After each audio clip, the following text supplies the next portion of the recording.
Augmentation d'impôts ou pas? Alors c'est une bonne question, et c'est une question que les Annéciens se posent forcément. Sur la ville, on prend l'engagement de ne pas augmenter les impôts.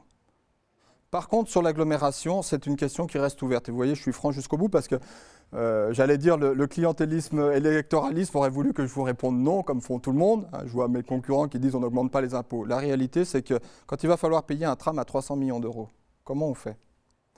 On peut s'endetter. On peut aussi, je l'ai déjà dit, il y a des pistes.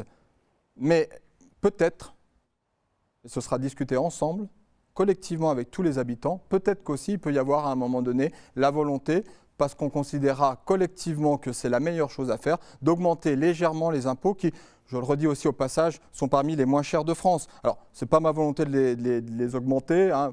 Forcément, moi, on empêche à dire tous, individuellement, en plus on est content, évidemment. Mais je crois qu'il y a aussi là parfois des engagements un peu électoralistes qui sont pris.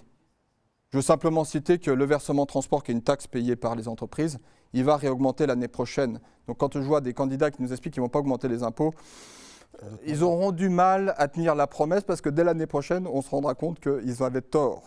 Voilà. C'est déjà voté, c'est dans les tuyaux, le versement transport va augmenter pour payer justement les nouveaux transports en commun. Pourquoi pas? Et nous, on a voté d'ailleurs l'augmentation sans problème. Donc vous voyez que je sais que c'est facile et je sais que ce serait plus simple de vous dire non. On aura ensemble, dans un débat ouvert, démocratique, citoyen, à discuter sur cette question, par exemple du financement du tramway, parce que je crois que c'est une vraie question qui amènera bien sûr un vrai plus pour la population, donc peut-être que ça vaudra peut-être le coup ou pas. Question qui n'est traitée par aucune des autres listes, je le répète. Donc, tu as parlé de la majorité sortante, de Jean-Luc Rigaud, qui augmente les impôts dès l'année prochaine, mais on peut citer aussi là-dessus Madame Lardet, qui avait fait campagne à la fin de la campagne, avant le premier tour, sur une baisse des impôts locaux.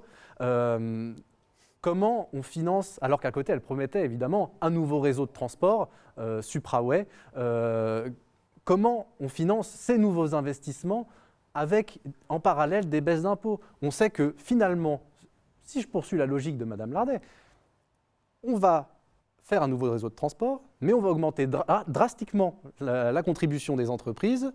Et qui ne dit pas que finalement, cette promesse de diminution des impôts, on ne reviendra pas dessus. Nous, on est aussi dans cette démarche de confiance avec les Annéciens. C'est pour ça qu'on a chiffré notre budget. C'est aussi notre budget et notre programme, qui est notre programme. C'est aussi parce qu'on est dans cette vision et on va dire d'éthique, d'honnêteté avec les Annéciens. C'est qu'on ne leur promet pas la lune, mais on leur promet avec nos moyens de faire le mieux. Avec des cordes de rappel s'ils acceptent ou pas d'augmenter les impôts, de financer un tram. Exactement, et c'est tout l'enjeu. Vous savez, je crois qu'on a porté vraiment, le mot a été dit, une éthique dans cette élection, et moi j'y suis très attaché. Parler aux Annéciens en adultes responsables, c'est fort, c'est important.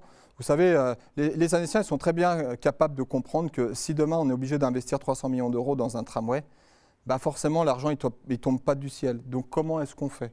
Qui finance? Et ces questions, je crois que même les entreprises, les associations, les citoyens, autour d'une table, on est capable à un moment donné de se mettre d'accord. Alors il y aura toujours des râleurs qui diront non, bien sûr. Après, c'est l'enjeu, c'est le pouvoir du pouvoir public et des élus de prendre les décisions. Mais après avoir écouté, et non pas l'inverse comme c'est fait aujourd'hui, on prend les décisions puis après on fait semblant de concerter. Nous, on fera de la concertation réelle, de la discussion, en allant au fond des choses, et puis ensuite, les élus prendront les responsabilités qui sont les leurs, en ayant entendu tous les points de vue. Qu'il n'y ait pas de l'argent qui disparaisse dans des centres des congrès, etc. Par exemple, sur lesquels on n'a toujours pas de transparence sur les comptes, par exemple. Enfin, vous voyez, il y a des choses sur lesquelles j'ai loué tout à l'heure la bonne santé financière de la ville. Mais de là à dire que Jean-Luc Rigaud est un bon gestionnaire, je ne franchirai pas le pas. Parce que vous voyez, on a quand même dépensé des millions, des dizaines de millions d'euros sur des projets comme ça, sur lesquels, franchement, ils auraient été bien plus utiles aux Annéciens sur d'autres projets utiles pour eux.